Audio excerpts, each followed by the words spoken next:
Hi there, Keto family. I'm Heather, and this is What's Up Wednesday.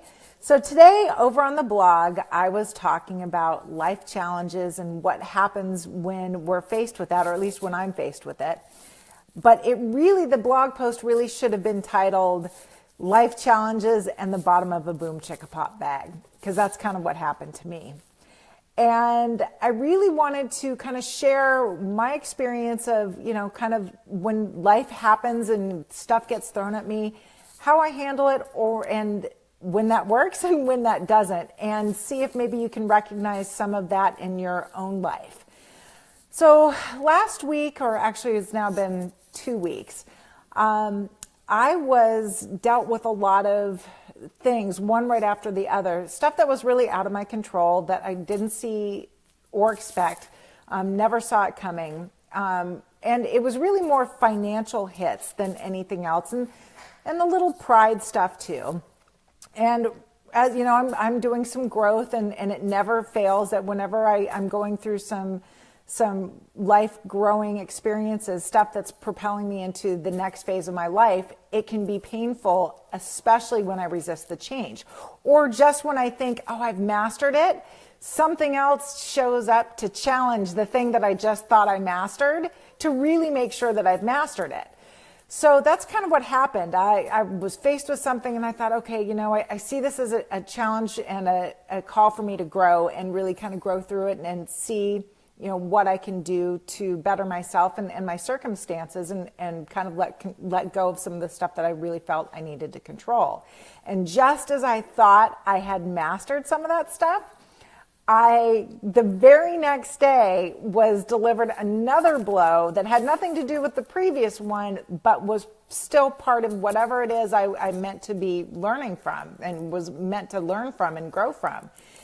And when that happened, I went into my cabinet and really mindlessly started eating Boom Chicka Pop, which is a brand of popcorn that I get for my kids as a healthy alternative snack for the boys anyway. And I found myself at the bottom of the Boom Chicka Pop bag before I even really kind of was conscious of what I was doing. Later, doing some serious reflection and kind of, questioning why, because I sat there and I felt shitty. After I ate the popcorn, I realized what I had just done, but couldn't figure out why I ended up there. I'm not a stress eater, or at least not usually. Usually when I'm under a great deal of stress, I don't eat. But this was really more of almost a rebellious act. And I recognized that it was an act of rebellion, and that it had to do more with the one thing I could control in my life was what I was putting in my mouth or not putting in my mouth. And that it was really kind of my form of acting out. And it really caused me to take pause and look at what I was doing and really become conscious of a lot of different things. One, the fact that just because I recognize opportunities for growth and think that I'm growing through them doesn't always necessarily mean that I'm done growing through them. It might just be the first of many things that I'm growing through and going through to get to that next phase of greatness. Normally for me, that shows up, it doesn't show up usually at the bottom of a Boom Chicka Pop bag. What that usually shows up as is a clean house, like eat off the floor clean house. If you can walk into my house and eat off my floors, that's my crazy attempt at trying to control things that are feeling like they're out of my control. So I recognize that. The food and the eating thing I didn't recognize. My house was clean, but not eat off the floor clean, because I just didn't have the energy to do that. So instead I transferred some of that into popcorn. So I beat myself up a little bit about that. But I also recognized that this was time for me to take stock on the things that were showing up in my life. And that really what it came down to was money. And money is painful. And knowing that it was just money, and I say just money, and I know that money is a point of contention for me and my house. It's one of those things that keeps me up at night. And I'm sure, it keeps my husband up at night. So to say just money, I don't mean that in a cavalier way. I know that money is important, but in the grand scheme of things, when these issues popped up, it caused so much strife and so much just that feeling of uncomfortable and sickness and heaviness in my chest. And I had to kind of breathe through it. And luckily, I have some really great people that I call my wise counsel, and they surround me and they give me sage advice when I need it the most. And sometimes it's like, hey, listen, it's just money. Like, in the grand scheme of things, your children are okay, your husband's okay, the people in your life are okay, you have food to eat, you have a house to live in, you've got cell phone, you've got computers, you've got all of these things. So, is it something that you can control? And do I have control over it? And what I do have control over is how I react to it. So I had to recognize that I don't have control over what anybody else does, but I do have control over how I react to it. And so I kind of was breathing through that. And luckily, again, some members of my wise counsel reminded me that these opportunities, and I choose to look at them as opportunities versus struggles and turmoil. These opportunities for growth happen when I least expect it, when I'm usually the most comfortable in my life.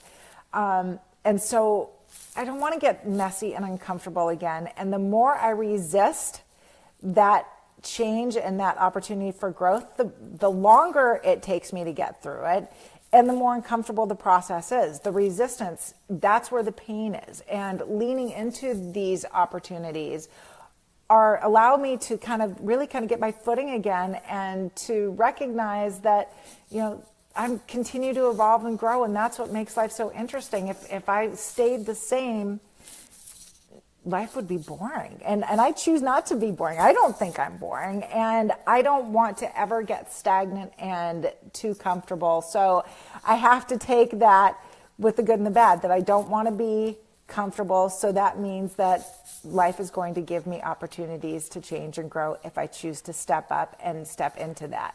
So that's what I do. But again, the thing that I want to really kind of share with you is that I know for some of my clients that the one thing, when their life is getting out of control, or they're feeling like it's out of control, the thing that they choose to latch onto might not be a clean house, but it might be what they're eating, obsessing over the numbers on the scale, or the size of their clothes, or overeating or undereating, or whatever it may be, but hyper focusing on things that they do have control over.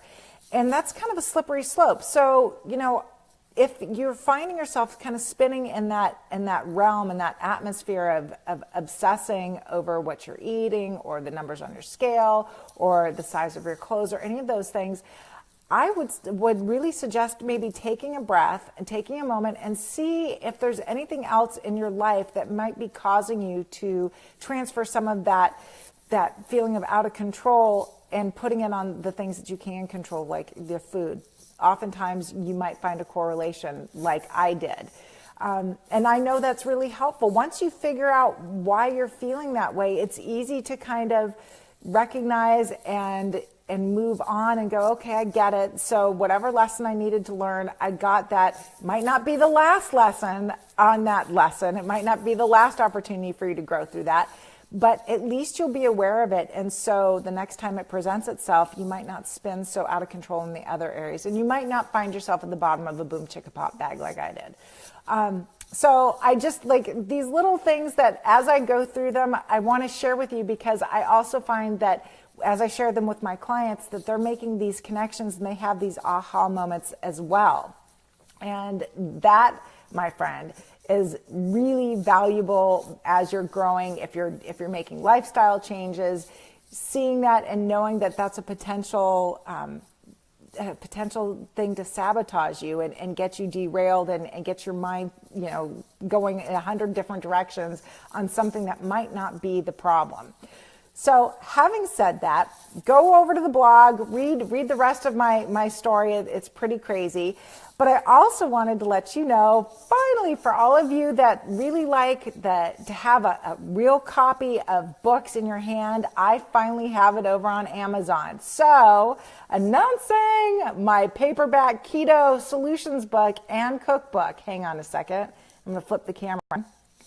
So, this is my paperback ketogenic solutions. You can get that on Amazon. And if you're Amazon Prime, you will be able to get that. And my cookbook.